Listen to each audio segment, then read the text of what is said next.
Hello, my friends. You come say hey? Fred says hey. All right, it is Monday, March 23rd. I had to look at my watch, y'all, because I'm not used to this. I'm used to doing calendars, so I know what day it is. I have a new book for you. I hope you had a good weekend. So, let's talk about something. Jonathan told me that he sent me a video, y'all, and he was so sweet. He told me he missed me and wanted to give me a big old hug. So, Jonathan, I love you, miss you. I want to give you a huge hug, too. All right, here is a book today. It's called A Picture for Harold's Room. This little boy, his name is Harold, and he has this purple crayon, and there's so many books about him in that purple crayon. And they're really cool. It's written and illustrated by Crockett Johnson. So, a picture for Harold's room. This is the kind of long book, so we're not going to sing our song today. Because I don't want the video to be too long, because it kind of takes a while to load if it's really long. Okay? Alright, a picture for Harold's room. I want a picture to put on my wall, said Harold. Look, he's got that purple crayon. He's drawing a line. He drew a house with his purple crayon. A little tiny house. So that line was the ground, maybe? More houses made a little town. It was far away. The town had woods and hills around it. There's a hill. And draw some trees. And it was at the end of a long road. Look at that road he's drawing. It will look pretty in the moonlight, said Harold. I think maybe he's going to put a moon up here. Let's see. And he stepped up into the picture to draw the moon. He looked down at the houses. I am a giant, he said. He does look really giant compared to those houses.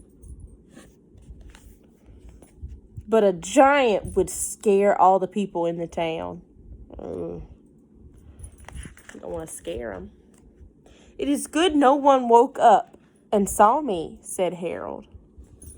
What do you think he's going to draw next? He's drawing another hill.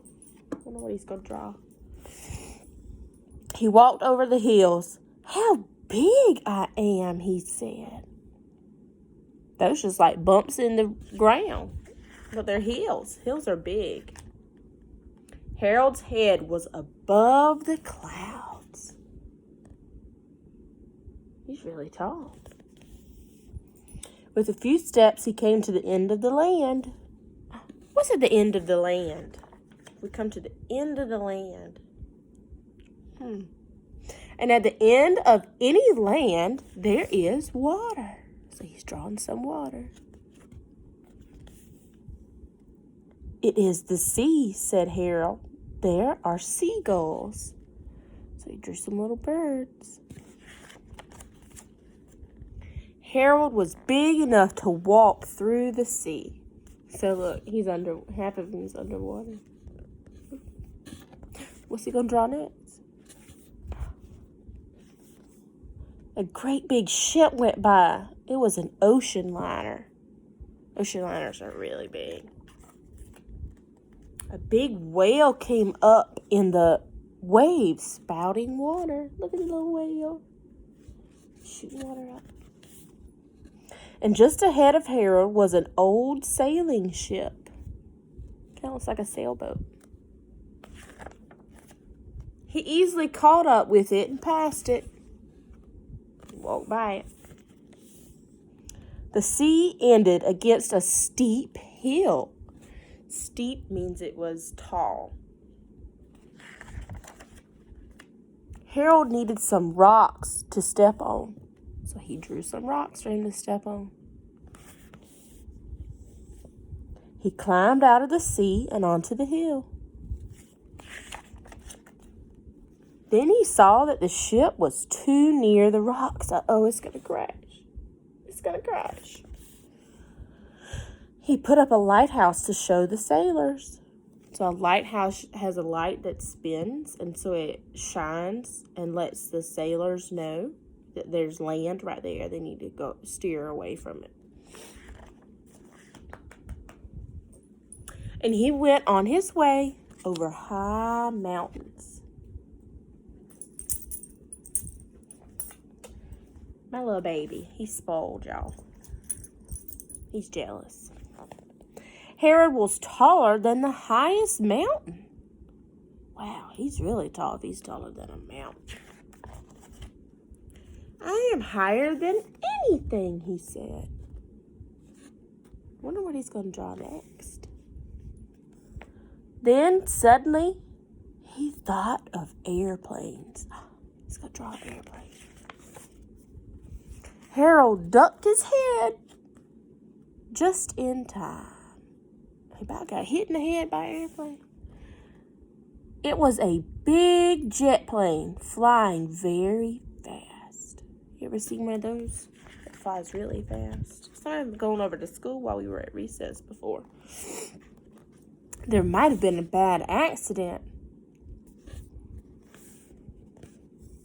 Harold found a low place in the mountains. A low place is called a valley. It was a good place for a railroad to go through. Drawing the railroad tracks.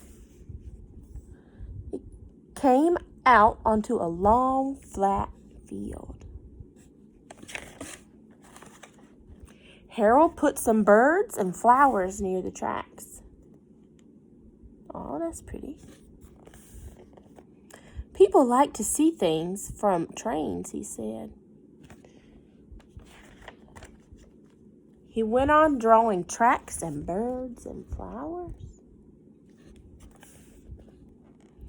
And he had to keep looking out for trains. That's why you're not supposed to walk on train tracks, because a train might come and get you. It was a big job for a small boy.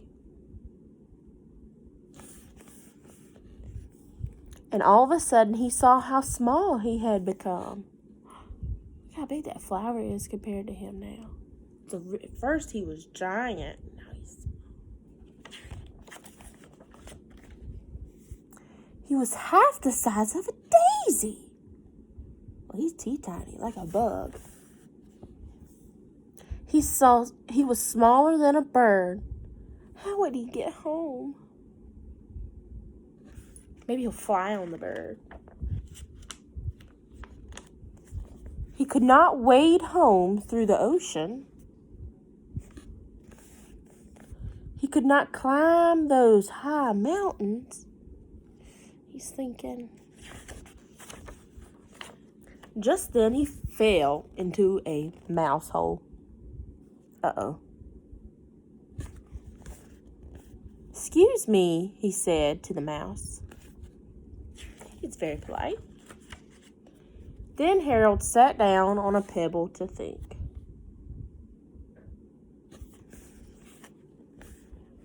After a minute or two, he stood up again.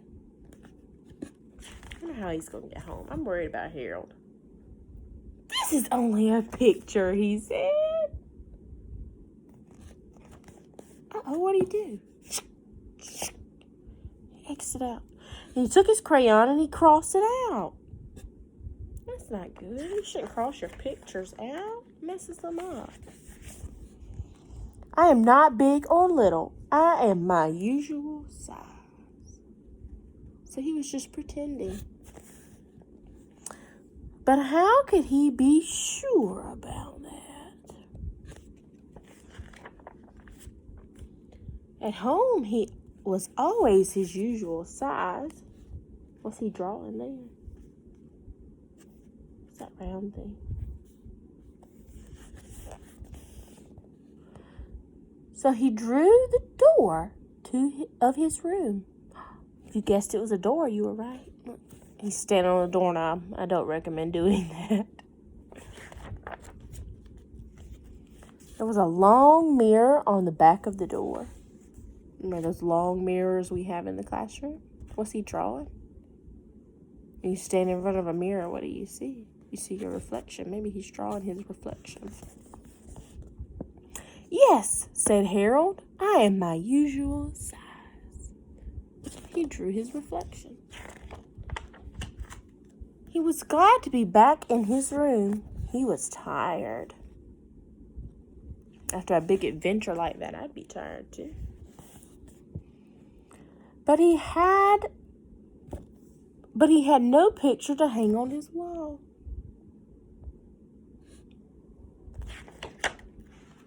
So before he went to bed, he drew another picture. Wow. Harold went on a really big adventure right then. But did he actually go anywhere? No, he used his imagination and one crayon and some paper. He didn't really draw on his wall. He uses paper when he draws in his book. In these books, he's actually drawing on paper, not the wall. But he's using his imagination to make him think that he's actually tall as the clouds. So he has a really good imagination, right? So I want you to write a book, draw a picture of you going on an adventure, just like Harold did. And if you look online, there's other people reading books by Harold. The original one is called Harold and the Purple Crayon. There's a bunch of different people out there that read that one to you. I don't have that one at home. I don't even know if I have it at school. But it's a really cute book. So, hope you enjoyed it. Tomorrow, I am going to read another book to you. And Fred will be here. Okay? And I hope you are washing your hands and staying safe. And I love you. I miss you. And you could tell him bye? No? You're not going to tell him bye? He's not going to say bye. He's shy. I'll wait for him. Bye, y'all. I love you. See you tomorrow.